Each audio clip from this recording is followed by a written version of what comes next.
Salut la compagnie, c'est Jules Melon et aujourd'hui dans un procédé critique, moment spécial Gene Hackman. Alors, j'ai déjà rendu hommage au monsieur il y a quelques semaines, mais ici je vais évoquer un long métrage qui fête ses 50 ans, dans lequel il a joué donc rôle principal, et quand il nous a quittés, il a été cité par certaines personnes.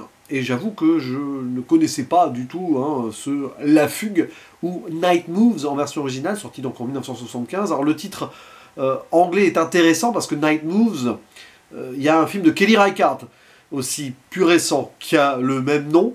Et bon, voilà, la nuit qui bouge, qui avance, tout ça, avec un jeu de mots sur le Night Moves, le cavalier, le mouvement du cavalier, Night, aux échecs. Parce qu'à un moment, il y a un jeu d'échecs dans le film. Et ici, c'est une véritable partie d'échecs, justement, pour le personnage principal, interprété par Gene Hackman, sorte de détective privé un petit peu désabusé de la vie, ex-joueur professionnel de football américain, qui essaye d'aller de l'avant, d'avancer dans son existence, avec une compagne qui semble ne plus trop l'aimer. Bon, et à ses côtés au casting, on va quand même citer d'autres personnes. Nous avons James Woods, assez jeune à l'époque, qui joue une sorte de mécano un petit peu New Age des années 70 aux États-Unis, quoi.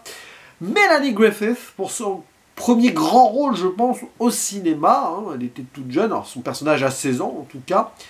On reconnaîtra également John Crawford, Suzanne Clark ou Harris Yulin, qui interprète l'amant de la femme du personnage principal. Parce qu'il va se passer beaucoup de choses dans cette œuvre. À la base, ça démarre comme une sorte de film de détective quasiment à l'ancienne, pour un Gene Hackman qui sortait, par exemple, de Conversations secrètes ou de French Connection. Bon, détective, police, enquête, voilà, bon. Mais ici, alors qu'on l'appelle, c'est une actrice sur le déclin qui veut qu'il retrouve, que lui retrouve, pardon, sa fille à elle, sa jeune fille, parce qu'elle a fugué, d'où le titre, La Fugue.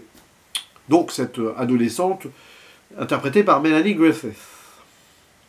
Et bon, cette dame, apparemment, elle serait intéressée plus par l'argent que sa fille peut lui faire avoir, car le père est mort et elle pourrait avoir l'héritage, enfin, elle peut bénéficier de cet argent-là que si la fille vit avec la mère. C'est un peu compliqué.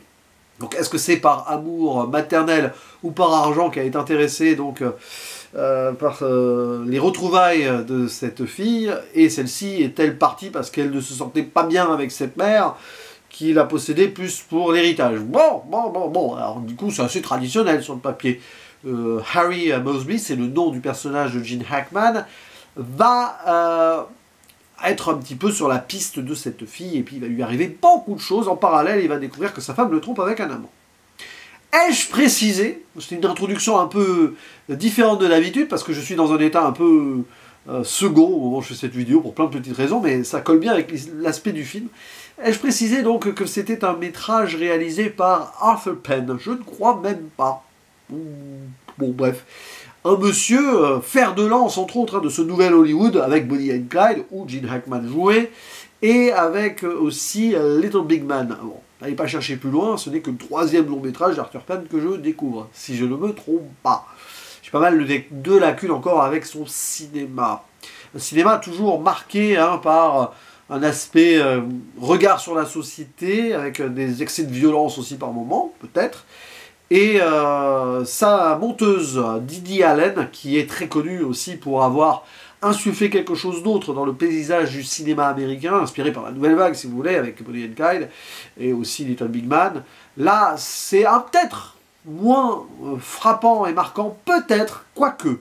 Disons que dans le rythme global, il y a une rupture, à un moment à peu près au milieu du film, qui va faire basculer l'ensemble ailleurs. On sort du thriller détective pour aller dans le drame psychologique. Et on se rend compte qu'il est malin, ce long métrage, parce que sur des aspects assez classiques, très vite Arthur Penn, on va dire, met sa patte du nouvel Hollywood, donc son cinéma à lui, dans une histoire qui paraît un peu simple sur l'intrigue, et pour nous centrer sur le protagoniste et sur les protagonistes, voir comment ils vont interagir entre eux. Parce qu'il y a beaucoup de choses qui se passent. Il va y avoir la relation entre le personnage de Gene Hackman et l'adolescente qu'il va retrouver. Entre aussi, lui, le personnage de Paula, qui est une sorte, en gros, pour faire simple, c'est la maîtresse du beau-père de l'adolescente qui s'est réfugiée là-bas. Il y a quelque chose qui va peut-être, lui aussi, lui donner envie, pardon, de faire un petit écart sur sa vie privée. Après tout, sa femme le trompe. Et ben, il va peut-être avoir une aventure avec cette dame. Alors, il y a beaucoup de choses là-dessus. Et ça s'ancre parfaitement dans les années 70, avec une adolescente ici qui cherche son émancipation, avec cette femme qui la recueille, donc la maîtresse, qui est une femme libérée aussi, féministe, mais un peu plus âgée. Donc il y a une double couche de féminisme peut-être qui se met en place de cette époque-là. Et donc un gars qui déjà est dans sa deuxième vie, donc ex-footballeur américain professionnel, détective privé, sa femme n'aime pas le boulot qu'il fait, et elle lui fait comprendre indirectement en allant voir ailleurs. Et lui, il s'en rend compte, il est à la fois le cocu de service, et il se rend compte que son métier, c'est peut-être pas si reluisant que ça. Et avec ce travail d'enquête, il va avancer, lui, aussi. Pas que la nuit, Night Moves, mais là, c'est le personnage de Gene Hackman, donc c'est Harry Moves. Et après, bah, cette petite partie-là de jeu d'échecs va se transformer en quelque chose d'assez rocambolesque, qui va ouais, alors être forcément un petit peu particulier à suivre, mais peu importe. Je ferai une zone spoiler. Parce qu'en plus, ce film colle très bien indirectement avec Conversation secrète sortie juste avant. Cette idée de travail à un moment. Alors là, pas forcément sur le son et tout, mais sur des images. Parce qu'il va y avoir quelque chose qui va faire qu'il va devoir regarder des bobines, des pellicules de l'époque. Parce qu'on est dans le milieu de la cascade aussi. Il y a tout un truc là-dessus. Alors, c'est un peu ça aussi le problème du film, indirectement. C'est que comme il veut partir ailleurs, c'est très très bien ça. Mais il va être en surface de certaines choses qui auraient pu être beaucoup plus abouties autrement. Mais ce n'est pas si grave. C'est-à-dire que le film, il nous dit très vite, lâchez le scénario, lâchez l'intrigue. Essayez de voir ce que je suis en train, moi, Arthur Penn, mon scénariste et les autres gens avec qui il travaille, quoi, comment je suis en train de montrer cette Amérique-là. Une Amérique, donc, 1975, en pleine crise personnelle, crise identitaire globale, comme ces personnages, après le scandale du Watergate, une Amérique un peu paranoïaque, un peu de mensonge, où les faux semblants sont partout et on n'arrive pas vraiment à faire confiance. Et là c'est pareil, chaque personnage va avoir son petit côté, sa petite zone grise, etc. Son côté donc un petit peu déçu de la vie. Alors pour la jeune ado déçue, peut-être elle a envie de commencer autre chose.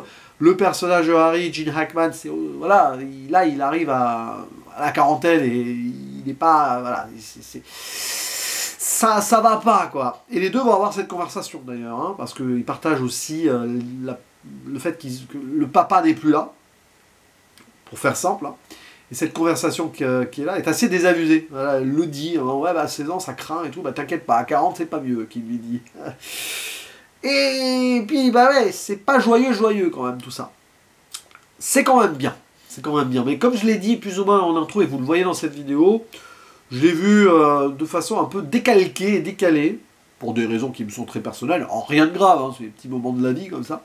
Et c'est comme si je sais pas, le destin hein, voulait que je voie ce film dans ces conditions. Parce que clairement, j'étais un peu dans l'ambiance, mais du coup, je suis pas rentré totalement dedans, un petit peu comme ces personnages qui sont là, mais qui n'arrivent pas à entrer complètement dans leur existence, et qui cherchent des lignes de fuite aussi, des chemins de traverse. Et c'est vrai que j'ai traversé le film comme ça, tant et si bien qu'arrivé dans le dernier tiers, où il y a quand même quelque chose de très étonnant hein, qui se met en place, et là j'ai été subjugué, arrivé dans les 15-20 dernières minutes, même la toute fin, assez remarquable, une forme de chasse au trésor, un moment où c'est très bizarre ce qui se passe. On va pas trop chercher à comprendre le pourquoi du comment. Très américain aussi dans cette idée de voilà, les faux semblants, pas du gain, on cache des trucs et petit complot peut-être, ou là. Mais la toute fin est absolument extraordinaire. D'ailleurs, là, le travail de montage, pour le coup, je ferai une petite zone spoiler très vite, hein, D.D. Allen est extraordinaire là-dessus. Hein. Une grande dame de cette technique-là, et Arthur Penn, il en demandait 20 ans. Donc, spoiler, on va y aller direct. Bon, il y a ce retournement incroyable, parce que on s'y attend pas, et puis en plus, c'est vraiment elliptique, c'est-à-dire la façon dont il apprend, c'est out of nowhere, comme ça. Donc il sauve la fille, enfin il ramène la fille à la mer, tout ça. Il reste encore peut-être 40 minutes de film, peut-être un peu plus. Et il apprend un coup de téléphone. Enfin non, c'est sa femme. Il essaye de se rabibocher avec sa femme, du coup, quand même. Et c'est elle qui lui dit, ah, on m'a appelé, bon, la fille que tu as sauvée, elle est morte. Voilà, donc tout ça pour ça. Déconstruction absolue et soudaine. Mort hors champ de ce personnage adolescent qui a été ramené à la mer, et c'est pas joyeux. Et autre enquête indirecte qui va commencer, parce qu'il va visionner les vidéos de la cascade où elle est morte, afin de savoir si quelqu'un aurait saboté ou si c'est un accident. Donc après, il y a toute une sorte de fausse piste, là, avec le personnage de James Woods qui aurait peut-être trafiqué la bagnole, mais pas vraiment. Celui qui conduisait la voiture, peut-être, mais en fait pas vraiment, mais en fait si, c'est lui, visiblement, qui aurait mis le truc en place, parce que dans l'avion qui attaque à la fin, c'est lui, oui.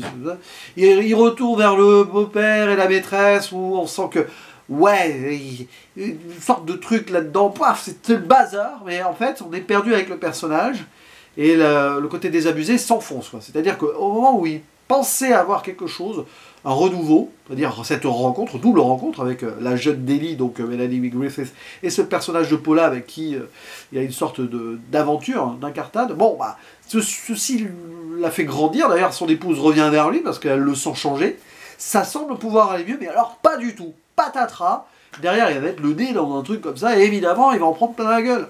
Arrivé au bout, là, donc, il y a une scène avant, déjà bien avant, où elle a un choc, elle découvre un cadavre dans un avion sous l'eau, tout.